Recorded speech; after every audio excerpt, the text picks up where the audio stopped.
What's happening, guys? I'm Kyle Layton from Talking Points Memo. Just a little background, I'm the associate publisher there. Before that, I was the editor of our Poll Tracker vertical, which is our data journalism sort of hub. And before that, I was a writer at the site. Before that, I was an intern during graduate school. So I've been there since 2010. TPM itself, it's been around since 2000 after the first election of President George W. Bush. Our founder, Josh Marshall, basically started a personal blog about the Florida recount that continued on for years. He then started, allowing sort of Google ads on his site or on his personal blog. Became bigger and bigger. There's been a few times throughout his career in which it's been sort of haphazard, like asking for donations to go up to New Hampshire, that sort of thing. But right now, TPM is an entirely, for-profit journalistic enterprise. Our main sources of we have 20 employees, 6 on the business side, 14 editorial staffers, 2 offices, 1 in New York, 1 in DC. The main ways we sort of make money are through third party, as gentleman from the aisle was just talking about, and we have a pretty sizable direct advertising program. The third thing is sort of what I do, is basically special projects and like building new, what we would define as cool things that people would like to sponsor in a more total way. And so I thought I would use this as an example as, sort of diversifying your business if you can, but also as an example of sort of offering up multiple things that you can do to one particular advertiser or sponsor. So instead of just saying like, oh, you can sponsor, like for instance, our DC coverage is TPM DC, that's all like congressional stuff and presidential stuff, White House stuff. Instead of just saying, okay, you can have all that, we've built things where you can have basically a voice on basically different parts of the site through one microphone. So I just wrote this like basic sort of rundown of this, meaning like our idea in developing Poll Tracker as an editorial function was to come up with the best data journalism we could for the 2012 election. Our idea for selling it was to basically offer a package deal that nobody could refuse. And the idea there was to sponsor the actual web property that we were building, sponsor the mobile app, and then have like a presence even laced within our sort of normal coverage, which is sort of text-based, article-based coverage. And so what we did was spend a lot of time coordinating 2 aspects. Poll Tracker itself is a polling aggregation site, just like Pollster was really the first one to do that, since been bought by Huffington Post, and obviously Nate Silver has taken it to a whole new level. Ours is a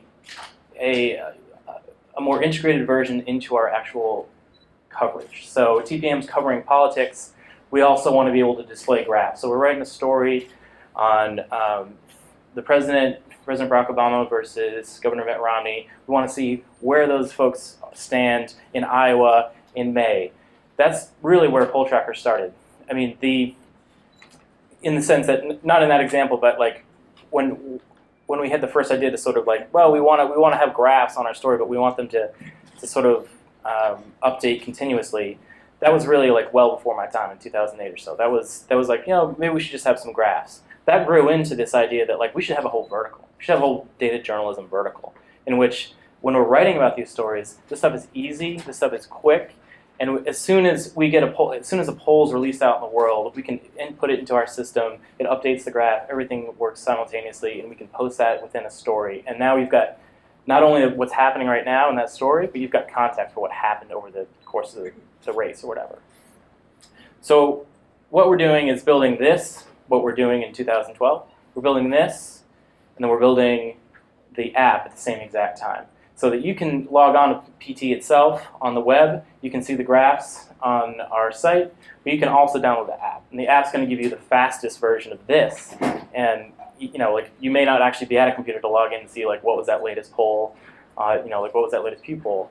And that's actually going to send it, the app's going to send it to your mobile device and give you a push notification to see or in this case it was an iPhone only, to your iPhone. And it's going to tell you what happened, and that's going to give you the same exact data that happened, or that is on the website, basically. Not basically, it is. I mean, the general thought there was, and watching this over the last year, I mean, people went crazy for polling data. I think because just sort of the iterative nature of like what we do, like the breaking news element of what we do. We cover, you know, sort of micro developments, anything that happens out there. We're at least throwing up a Livewire entry, which is our sort of breaking news vertical, and then developing into a post.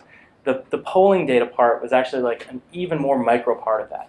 Like not only were you writing up the poll, but you're just like doing a quick hit on what exactly those numbers were. And we found an audience not only in people who are like polling junkies, but you know, people who are professionals, like journalists who need to know, like if they're covering a race in Montana, they need to know if a poll comes out, or professionals, like people working on campaigns. So if there's sort of a diversity of an audience, if you think you can sort of hit folks like that, I mean, that was our idea from the beginning, and it turned out to be true. So that's one thing. So that turned into this. This was, you know, so we have the web property which is up. Then we released this poll tracker app, and in early August or in August 3rd, and we immediately started sort of like putting that out there. And we had been, to get back to the revenue part of this, we'd been talking about, you know, talking to people, being like, hey, this is great, this is going to be awesome, everyone loves polling data, you guys should sponsor it. And so that went on for a while and a while and a while. And finally, we had, you know, we had a sturdy sort of revenue projection anyway because it was the election, and as TPM goes, like that's our biggest time of any. And we had been talking to all these different people, and it was going all right, but like nobody was really pulling the trigger. So we finally said, you know what, we're just going to release it. We're going to release the app. So we released the app, and the first day we had sort of pitched it to tech publications, and we got, you know, Mashable called us, and we did an article, you know, we did an interview with them, and they did a piece on the app, just a blog post. And I swear to God, the next day, API, the petroleum companies, if you will, they called us. They were like, "Oh yeah, how about that poll tracker app? That was pretty cool. If you guys want to, you know, give that to us right away." So I think the moral of that story is, as the gentleman from Inside Climate News is talking about. They want a Pulitzer that's a little bit bigger than a Mashable post, but it worked for them. And our sort of getting some buzz just around this, which was already a good product in our mind, you know, that was the thing that really like pushed us over the edge in terms of actually getting revenue and sponsorship in tier. So what we did was structure this whole thing saying, all right, you buy the sponsorship of the app, that splash page, those ads, you buy the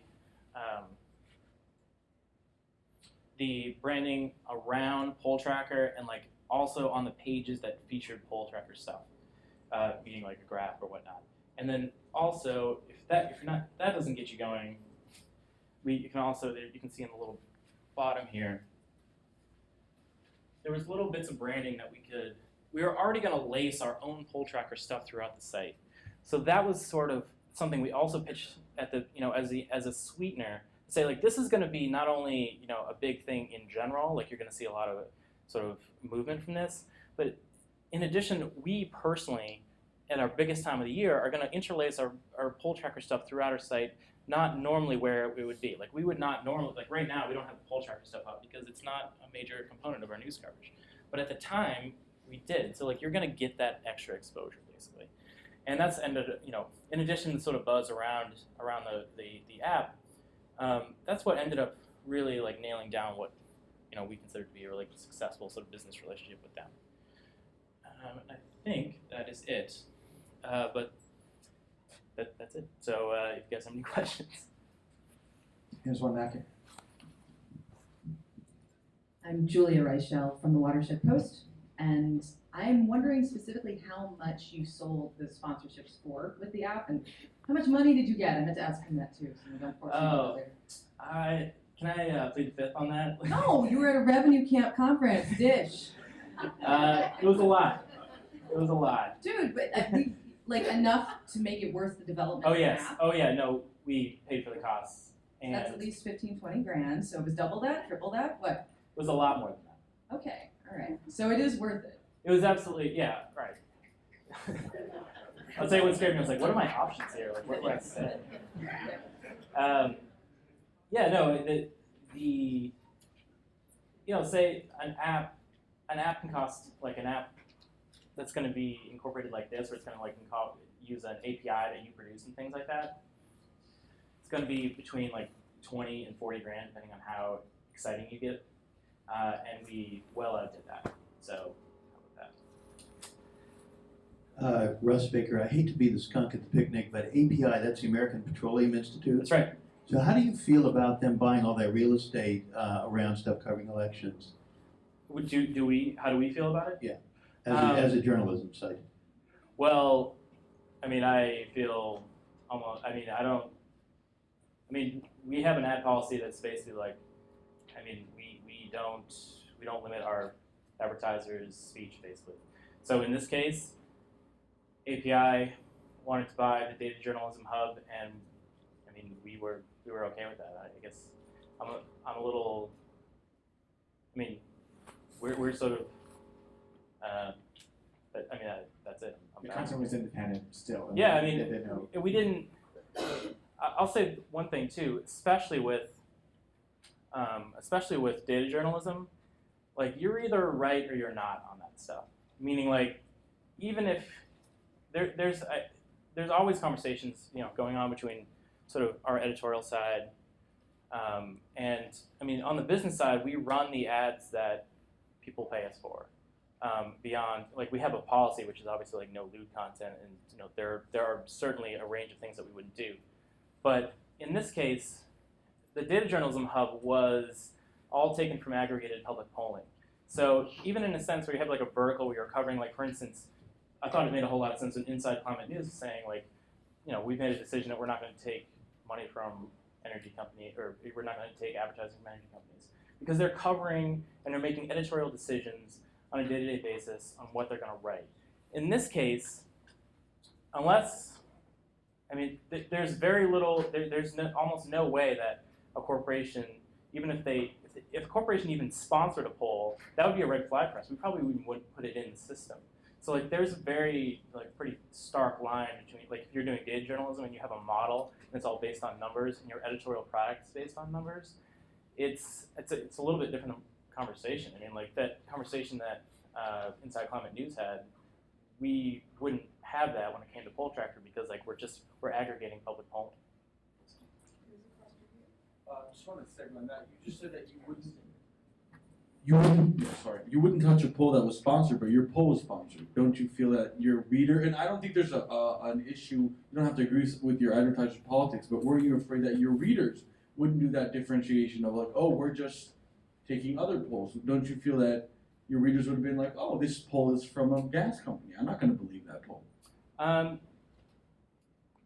don't think so. It's pretty clearly marked. Like, this is from, like, I didn't show what it looks like on the page, but it's really clearly marked. This poll is from Pew, this poll is from Gallup, this poll is from whoever. Now, there's an advertising component, but that's just like any advertiser. Like, if you opened up a page on, like, what's hot right now, and then you got, like, a Michael Kors ad, would you be like, well, Michael Kors sponsored that blog post?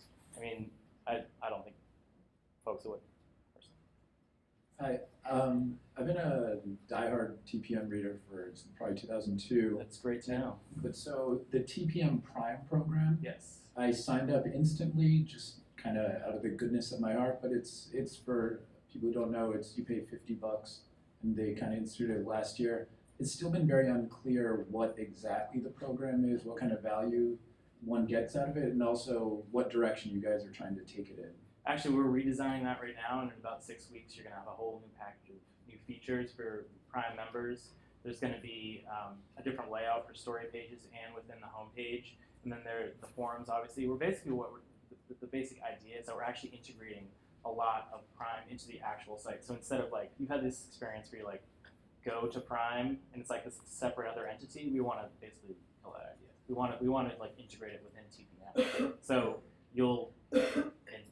basically in June you'll see a new version of Prime, and that's what we've been building for. Like, the sort of instant sign up was like what we can offer immediately was sort of access to editors and live chats, and we had all those people, and that was all well and great. But I think a lot of people have had experience with like you have, saying, like, so what's the next thing?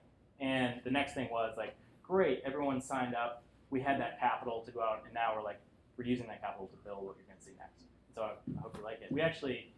We sent out an email last night. Yeah. Okay, great. So then you saw one element of it.